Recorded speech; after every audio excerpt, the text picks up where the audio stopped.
complex numbers, I think you might have been introduced to complex numbers in Algebra 2. Yeah? We think so? Like dipped our toes. What? Dipped our toes. That's it. Algebra with Then it's the sky is falling. too many like properties. All right, up until now, when we approach something that looks like this, and I ask us to factor it or solve for x, you would say, No. I can't do it, right? Like it's a no-go, right? Because I know that if I subtract that over there, I end up with a square root of a negative number. The proper terminology for this is that there's no answer in the real set of numbers. So there are no reals that make this work.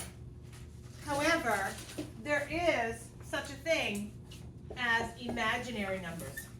Oh, no. Oh yeah. Okay.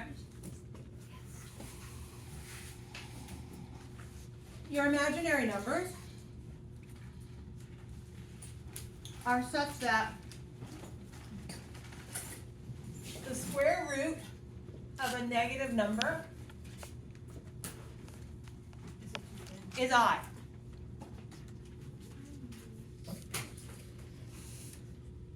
It's like any negative number. It's one right. One I. So you might take it out of it. Right. So the square root of negative 9, without the negative, it would be what? 3. No. This would be 3i. And I squared is equal to negative 1.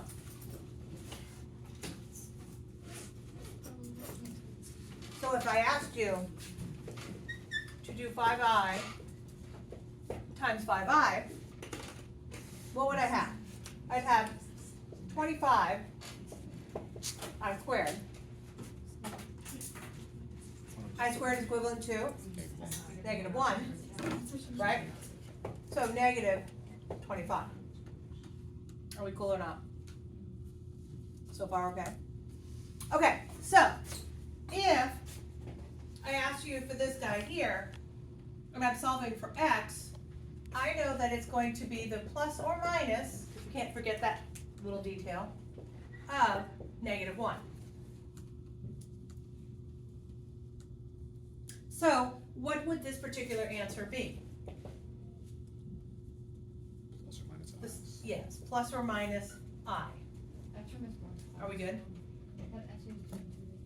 So if I gave you x squared minus 4, and I told you to factor it, what would you tell me the answer to this is? Naturally, what would you tell me what the answer to this is?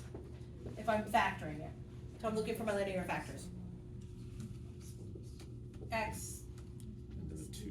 minus 2 and plus 2. Cool? Does everybody remember that? So if I asked you to factor this, up until now we're like, that's a no-go. However, I know that what would happen is I'd be bringing the 4 over, making it a negative, taking a square root of it, talking a little bit about what would the square root of negative 4 be. What would that be?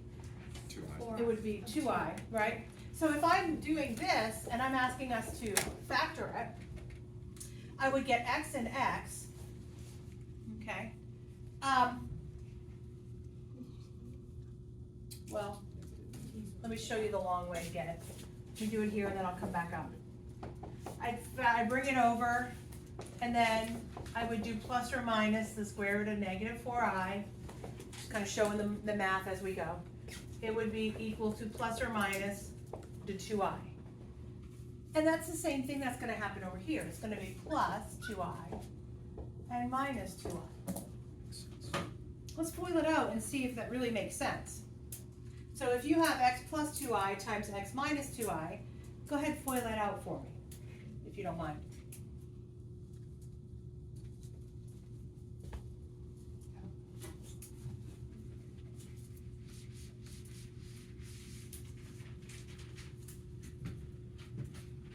FOIL this out. X times x is x squared. What's the outer going to be? So negative, 4i squared. are you cool with putting it all Okay. together? Like, let's do it slowly. Negative 2ix, right? Plus 2ix. And then the last times the last would be negative 4i squared. Are y'all cool? So what happens with the middle two guys? They do cancel out, okay? I'm left with x squared minus 4i squared. And what was I squared equivalent to? Negative 1. And when I put two negatives together, I end up with x squared. As a singleton thing, this guy right here is considered an imaginary number. As something that looks like this, x plus 2i, or something that looks like 2 plus 3i, that'd be a little bit of better rendition. That is considered a complex number. Okay, this is complex. And let me explain why it's called a complex number. A complex number is a mixture of a real with an imaginary. What would be the real aspect of this guy? A 2. What would be my imaginary aspect of this guy? The 3i. Okay. Is everybody cool with that? Yes. So if I'm asking you to do a little cleanups, the beginning part of this lesson is actually very algebra related, basically.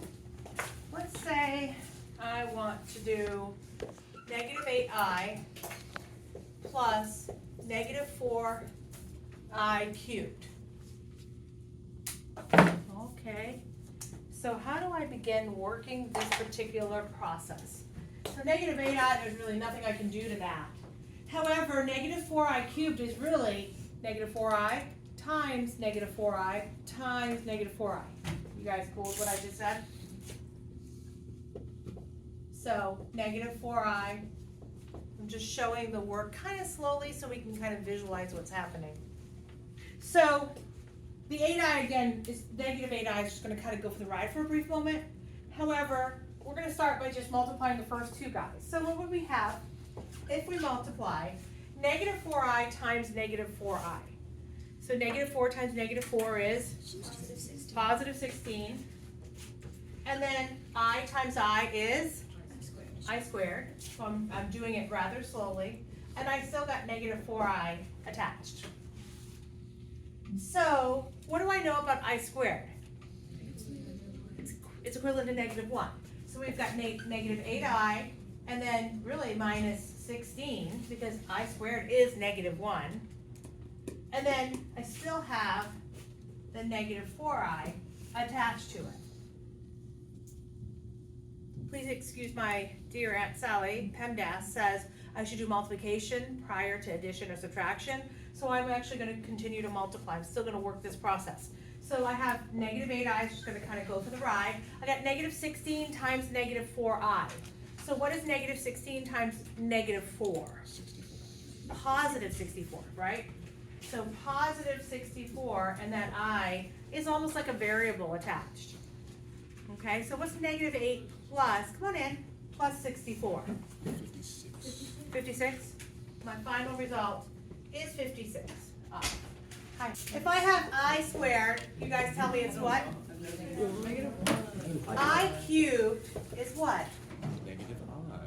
Yes. What do you say? So I to the first is plain old I, right? Okay. Are we cool with that? What about I to the fourth?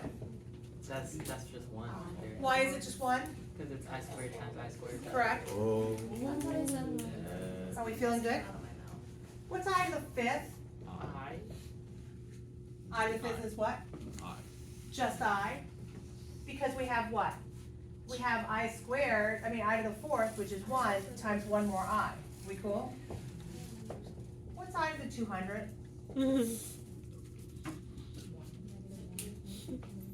One. It would be 1. Negative 1.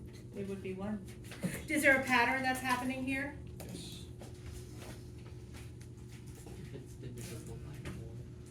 it's a multiple of 4, right? Not multiple. Right. So we go I, -1, -I, 1. I, what would I to the 6 be?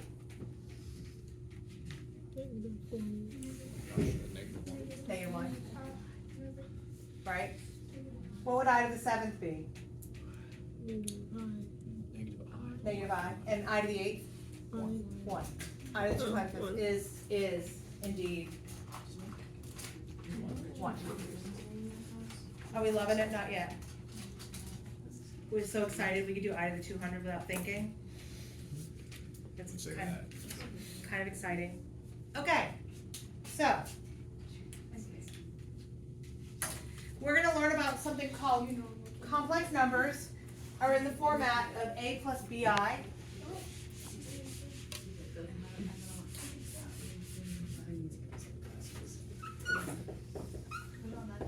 Okay, complex numbers are something called A plus BI. A is a real number. I is your imaginary number. To make it complex, you have to have a real and an imaginary. Okay?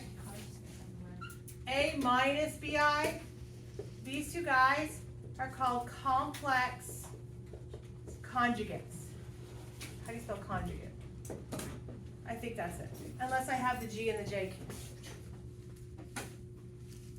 I think I'm right.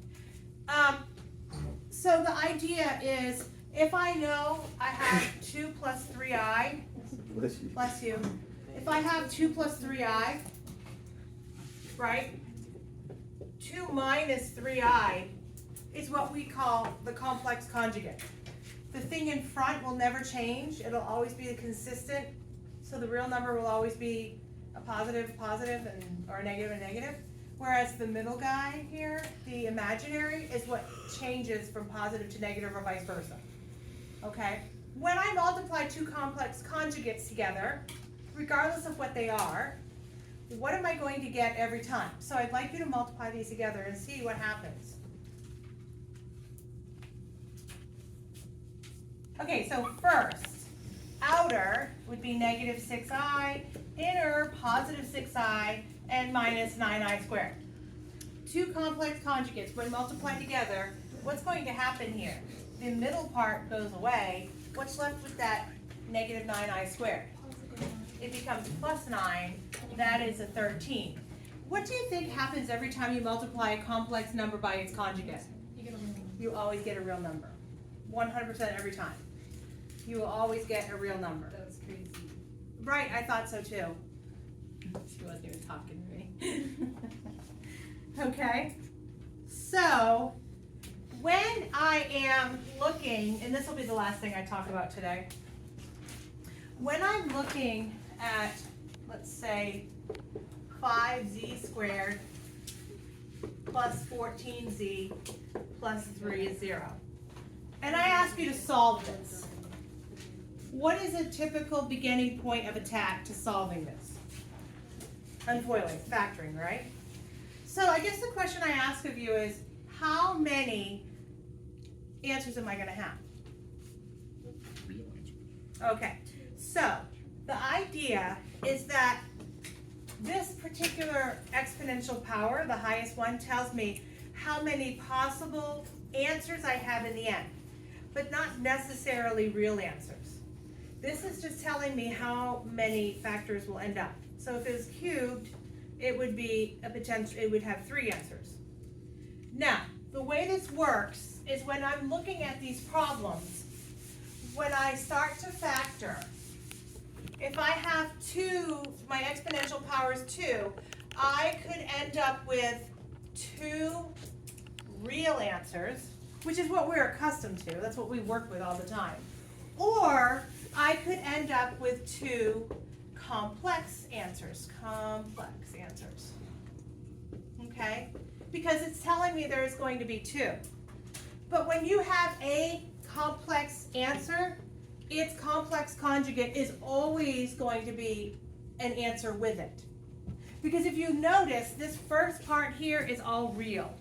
So for it to start off real and we start factoring, it must have the complex conjugates attached. Just like we did when we had, for example, x squared plus 4. we ended up with x plus 2i and x minus 2i. They are 100% complex conjugates of each other. Same idea here. Now, let's say it was to the third power, blah, blah, blah. So, sorry, if there's two complex answers, they have to be complex conjugates. Absolutely. So if I know 3 plus 4i is an answer, I automatically know 3 minus 4i is an answer. Does that make sense? So if I tell you in a problem 3 plus 4i is a factor, you automatically know 3 minus 4i is also a factor. So this had it's exponential power of 2. I know it's either 2 reals or 2 complex.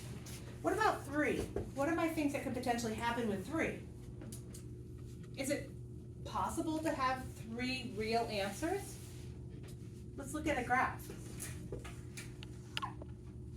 Does this thing cross the x-axis 3 times? Sure, there's a real, there's a real, there's a real.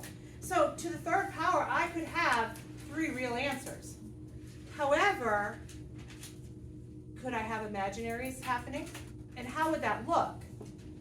I could have 3 reals. Or what else could I have? 2 complex and 1 real. 2 complex, because they're complex conjugates, and 1 real. So 1 real and 2 complex. What about to the 4th power?